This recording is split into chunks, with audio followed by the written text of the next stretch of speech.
दोस्तों, मेहरबानों, कदरदानों, क्या हाल है? आज जो है हम काफ़ी इंटरेस्टिंग एक वीडियो है और काफ़ी इंटरेस्टिंग टॉपिक्स हैं। सबसे पहले तो ये है जी कि एतज़ाज़ हुसैन, जिसको पाकिस्तान के अंदर कैज़मीरो बोला जाता है। कैज़मीरो, हमारे कुछ फ़ुटबॉल एक्सपर्ट्स ने भी उसको कैज़मीरो कहा था। मैं फ़ुटबॉल एक्सपर्ट नहीं हूँ, लेकिन जिन्होंने भी कहा था वो कैज़मीरो जो है, जो डिफेंसिव मिडफील्डर है, जो डिसरप्टर है, जिसको हम डिस्ट्रॉयर बोलते हैं, वो आ गया है। मतलब आ गया इन अ सेंस के पासपोर्ट उसको मिल गया, पाकिस्तानी पासपोर्ट एक्वायर कर चुका है। लेकिन अभी भी उसको फीफा क्लियरेंस नहीं मिली है दोस्तों, और फीफा क्लियरेंस में 3 मंथ्स भी लग सकते हैं। और अभी जनवरी आ गया, तो 21 मार्च को आपका मैच है जॉर्डन के ख़िलाफ़। तो आपको थोड़ा जल्दी करना पड़ेगा, क्योंकि फ़ीफ़ा क्लियरेंस अगर नहीं मिलेगी, आपको याद होगा ईसा सुलेमान को भी फ़ीफ़ा क्लियरेंस चाहिए थी, क्योंकि वो इंग्लैंड की यूथ टीम के लिए खेला था। इसी तरह एतज़ाज़ हुसैन जो है वो ना सिर्फ मोल्डे एफके के लिए हालैंड के साथ खेल चुका है, आई थिंक ओडीगार्ड के साथ भी खेला हुआ है।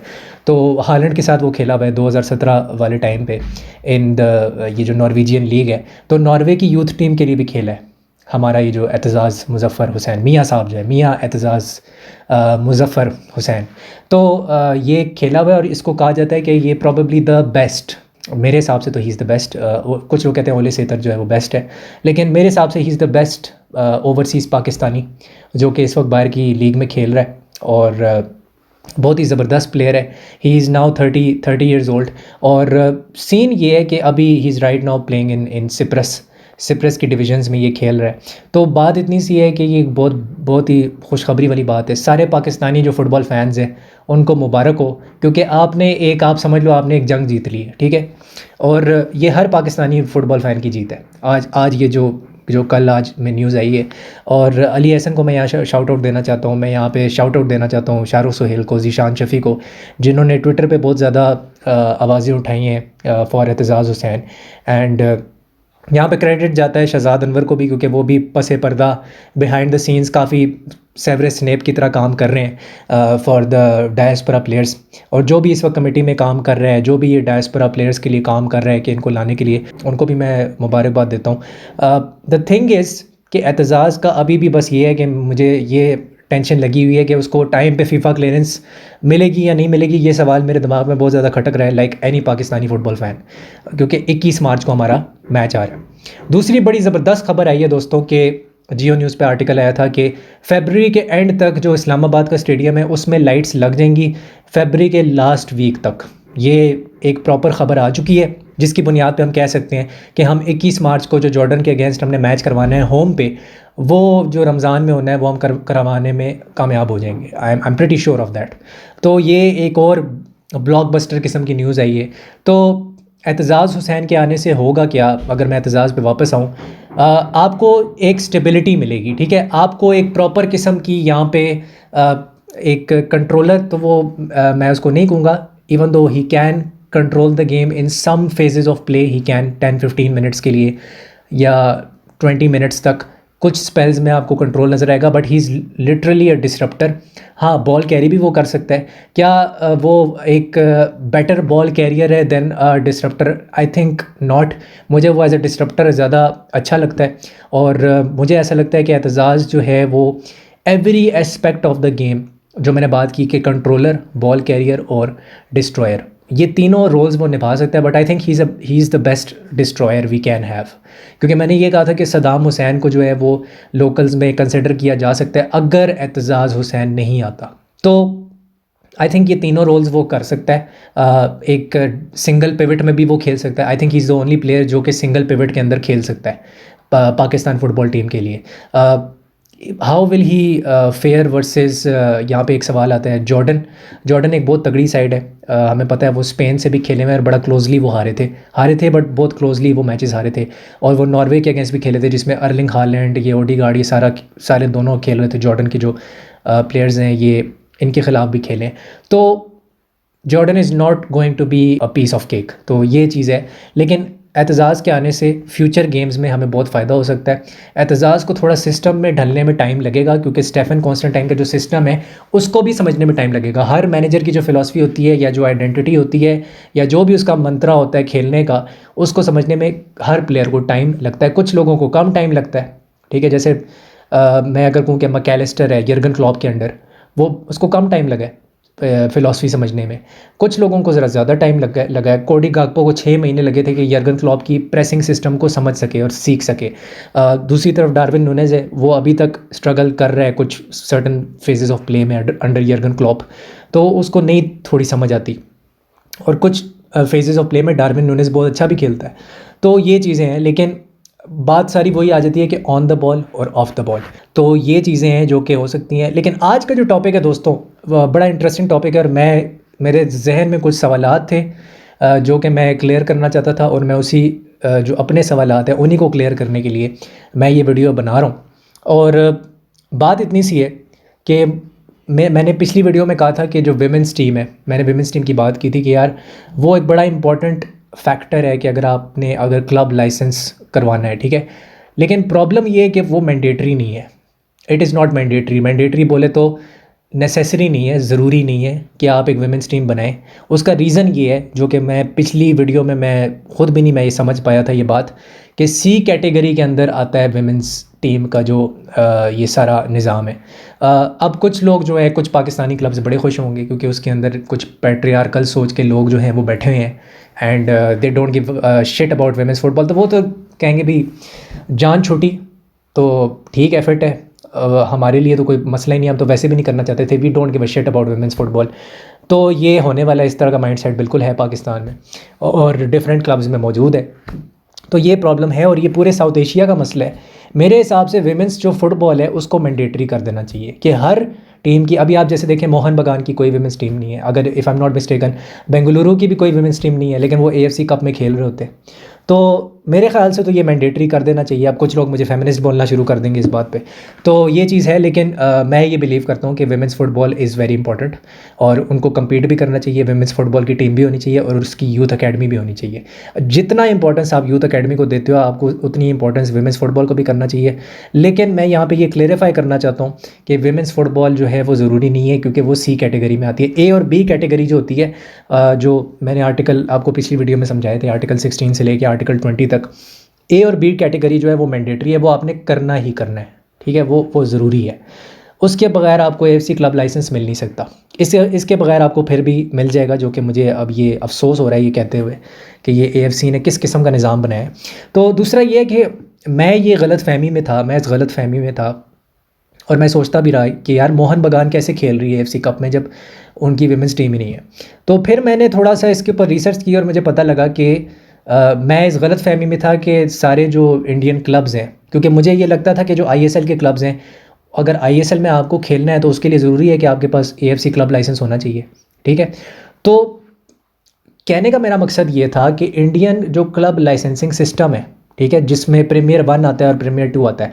प्रीमियर 1 होता है जी कि अगर आपने ICLS premier 1 Indian club licensing system premier 1 का लाइसेंस एक्वायर कर लिया है, तो आप ISL में खेल सकते हो, और वो इक्वलेंट होता है किसके, AFC क्लब लाइसेंस के, ठीक है। आपको ऑटोमेटिकली AFC क्लब लाइसेंस मिल जाता है। लेकिन 3 क्लब्स को AFC क्लब लाइसेंस नहीं ग्रांट किया गया था, जिसमें से एक है जी North East United, Hyderabad FC जो कि अभी ISL के बॉटम पे है, और दूसरी है जी लेजेंडरी क्लब, बहुत बड़ा क्लब है ये, ईस्ट बंगाल, जो कि one of the biggest clubs है, मैं मानता हूँ इसका इंडियन सुपर लीग में, और बहुत पुराना क्लब है, 1800 सदी से चलता हुआ आ रहा है। तो ये लोग नहीं मीट कर पाए। इन्होंने A कैटेगरी के अंदर, जो A कैटेगरी थी जो सबसे इंपॉर्टेंट होती है, उसके अंदर ये फेल हो गए थे, ठीक है। फिर कुछ क्लब्स जो थे वो B कैटेगरी के अंदर फेल हो गए थे, और इन दोनों के ऊपर फाइनेंशियल सैंक्शंस लगी थी। क्यों? क्योंकि इन्होंने क्या मांगा था जी, अपील करके, क्योंकि ऑल इंडिया फुटबॉल फेडरेशन ने तो बड़ा ज़बरदस्त किस्म का निज़ाम बनाया हुआ है। ऑल इंडिया फुटबॉल फेडरेशन कहती है भाई आपका ये निज़ाम है, ठीक है, ये इंडियन क्लब लाइसेंसिंग सिस्टम है, अगर आपने इसका बैज या इसका लाइसेंस एक्वायर नहीं किया, आप इंडियन सुपर लीग में खेल ही नहीं सकते। मेरे ख्याल से तो ये बड़ा ज़बरदस्त निज़ाम है। लेकिन वो जैसे हिंदी में कहते हैं, जो क्लब्स हैं, इंडियन क्लब्स हैं, वो इसका पालन नहीं करते या इसको ओबे नहीं करते, इसके ताबे नहीं होते, और वो due to some budget constraints भी नहीं कर पाते। हैदराबाद FC बहुत बड़ी एग्जांपल है, वो फाइनेंशियली बहुत ज़्यादा स्ट्रगल कर रहे हैं इस मोमेंट इन टाइम पे। तो ये एक रीज़न हो सकता है कि हैदराबाद FC को क्लब लाइसेंस इसलिए नहीं मिला होगा। लेकिन इनको एग्जेम्पशन ग्रांट कर दी गई थी कि यार हम तुम्हें इस सीज़न माफ़ कर देते हैं, अगले सीज़न से तुमने क्लब लाइसेंसिंग का जो एक्वायर करने का क्राइटेरिया, सारे क्राइटेरियाज पूरे करने, और उसमें जो ये A क्राइटेरिया है, B क्राइटेरिया है, ये पूरा होना चाहिए। ये इनको तंबीह की थी ऑल इंडिया फुटबॉल फेडरेशन ने, और इनको ऑर्डर दिया था इस बात का, और इनके ऊपर फाइनेंशियल सैंक्शंस लगाई गई हैं, प्रॉपर किस्म की फाइनेंशियल सैंक्शंस लगाई हुई हैं। इंडियन एक्सप्रेस का ये आर्टिकल आप पढ़ लो, पूरा आर्टिकल है, आप पढ़ लो, इसके अंदर लिखा हुआ है कि इसको फाइनेंशियल सैंक्शंस लगाई गई थी।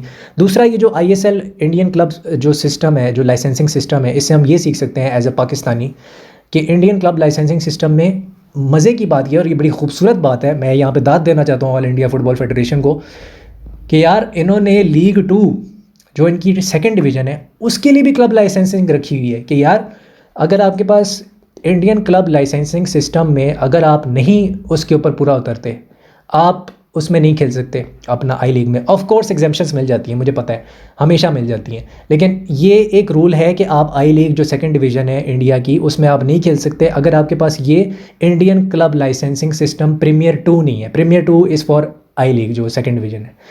तो अभी जो अपडेट जो मुझे पता है वो ये है कि 6 टीमों को, 13 टीमें मेरे ख्याल से आई लीग में, उसमें से जो 6 टीमें थी इंडियन जो आई लीग है सेकंड डिवीज़न में, उनको एग्जेम्पशंस के साथ उनको लाइसेंस ग्रांट कर दिया गया था, और 7 टीमों को एग्जेम्पशन दी गई थी, 7 टीमों को, 7 ये आई लीग की इनको एग्जेम्पशन दी गई थी क्योंकि ये क्राइटेरिया को मीट नहीं कर पाए थे, इनको क्लब लाइसेंस नहीं मिला था 7 टीम्स को, जिसमें से एक आई थिंक राजस्थान यूनाइटेड भी थी।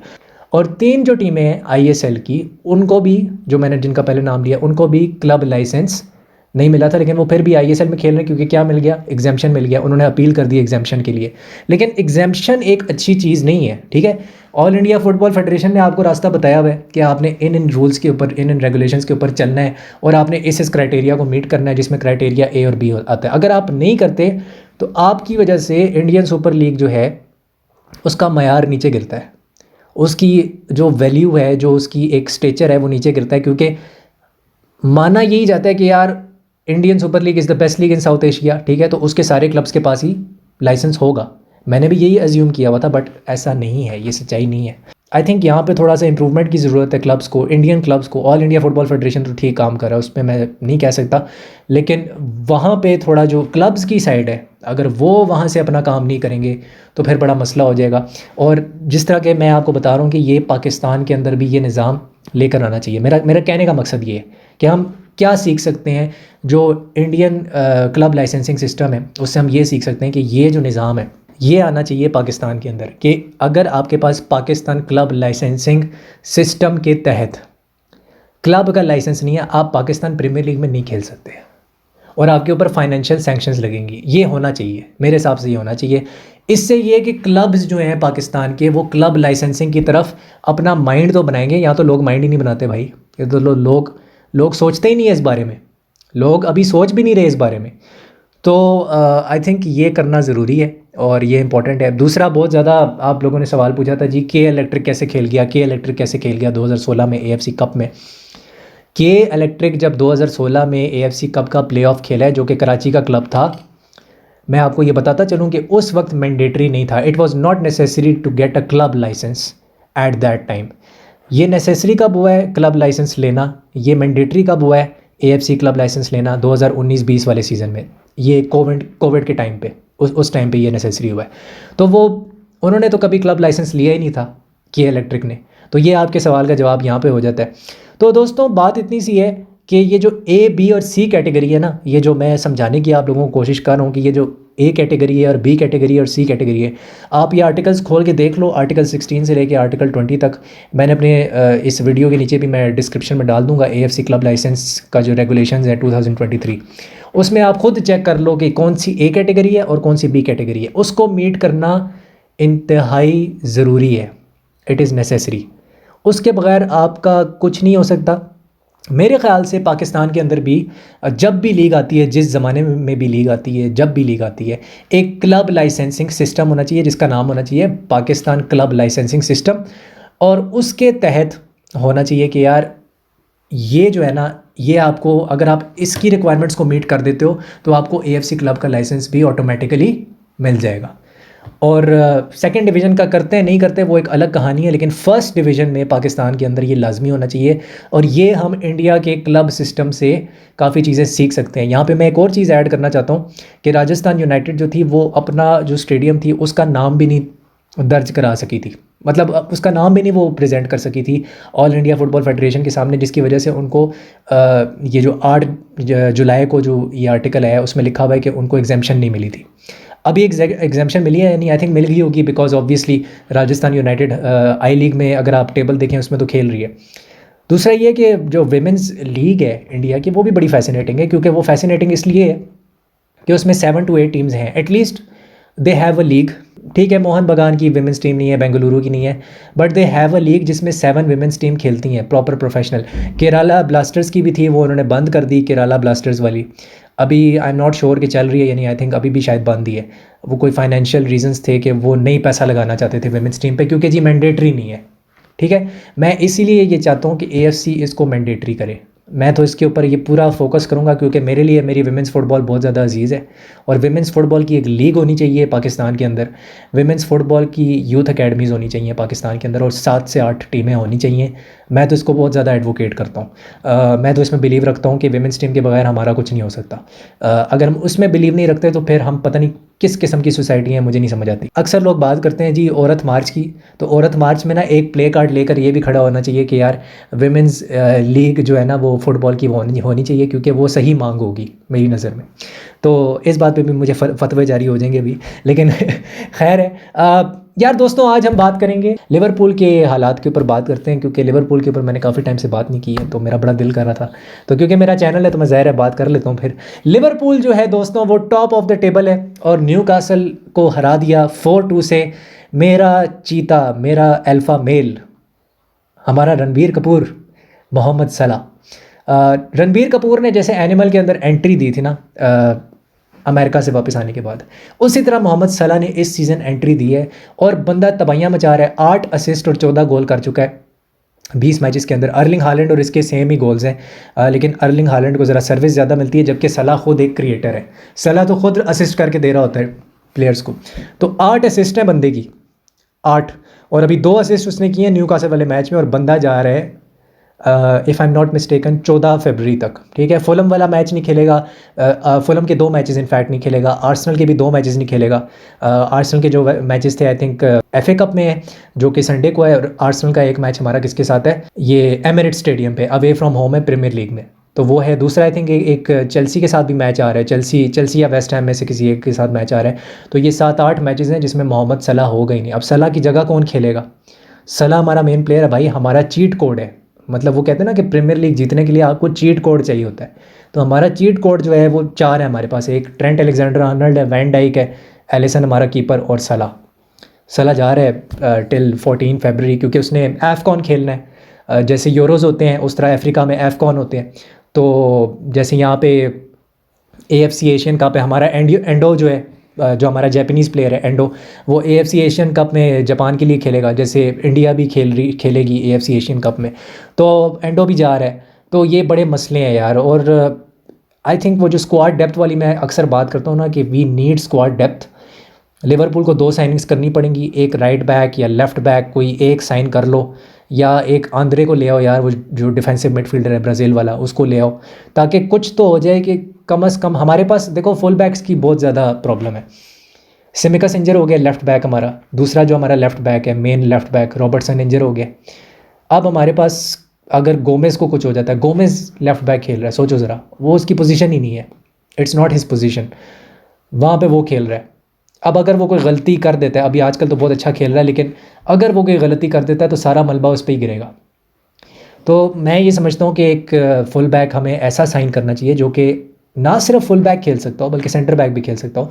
एक लेफ़्ट फुटेड सेंटर बैक हो, फॉर एग्जांपल जैसे एक ज़माने में हम मिकी वैन डे वेन के पीछे पड़े थे, जो कि अभी स्पर्स के लिए खेल रहा है।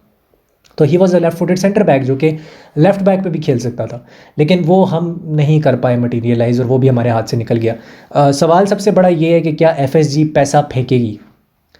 क्या FSG जो है वो राइट प्लेयर को साइन करेगी? क्या कोई डिफेंसिव मिडफील्डर लिवरपूल में आना भी चाहता है या नहीं आना चाहता? और दूसरा ये है कि मेरे ख्याल से थियागो को वापस आना बड़ा ज़रूरी है। We need Thiago.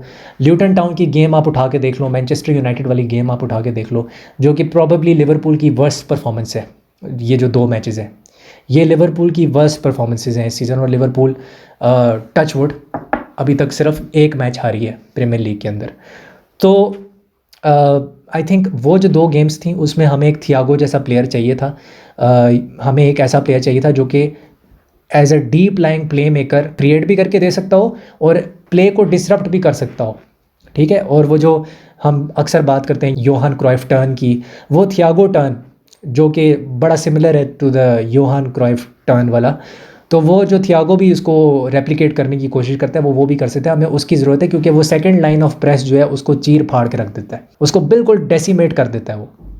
तो हमें थियागो की सख्त ज़रूरत है। तो आई होप कि हम सलाह के बगैर सर्वाइव कर जाएँ। जनवरी बहुत नाजुक महीना है, जनवरी इंतहाई नाजुक महीना है लिवरपूल के लिए, हमेशा होता है, ऑलवेज़। हम हमेशा जनवरी के अंदर हगते हैं, इस बार हम कितना हगेंगे ये देख रहे हैं, सवाल ये है। और मुझे ये पता नहीं क्यों लग रहा है, I hope it's true, I just really hope it's true, कि अगर हम अगले 18 मैचेस में से 15 मैचेस जीतते हैं, अगर लिवरपूल जीतती है, मैं ये बिलीव करता हूँ कि हम प्रीमियर लीग टाइटल जीत सकते हैं। शर्त ये है कि अगर हम अगले 18 में से 15 मैच जीतते हैं, मेरा दिल कहता है कि हम प्रीमियर लीग जीत सकते हैं। अगर हम ये नहीं कर पाते, मुझे ये लगता है कि ये नहीं होगा, हम 15 मैचेस नहीं जीत पाएंगे, मुझे ये लगता है हम फेल कर लेंगे इसके अंदर, we will fail in it. लेकिन अगर हम ये करते हैं तो it would be probably one of the best seasons for me as a Liverpool fan, क्योंकि जब लास्ट टाइम लिवरपूल टाइटल जीती थी 30 साल के बाद, तो कोविड आ गया था और हमारी जो टीम थी वो अनफॉर्चुनेटली सेलिब्रेट नहीं कर पाई थी। तो आई होप कुछ हो जाए। अगर आपको वीडियो पसंद आई है तो लाइक कीजिएगा, शेयर कीजिएगा, सब्सक्राइब कीजिएगा। You will never walk alone, हस्ता ला विस्ता।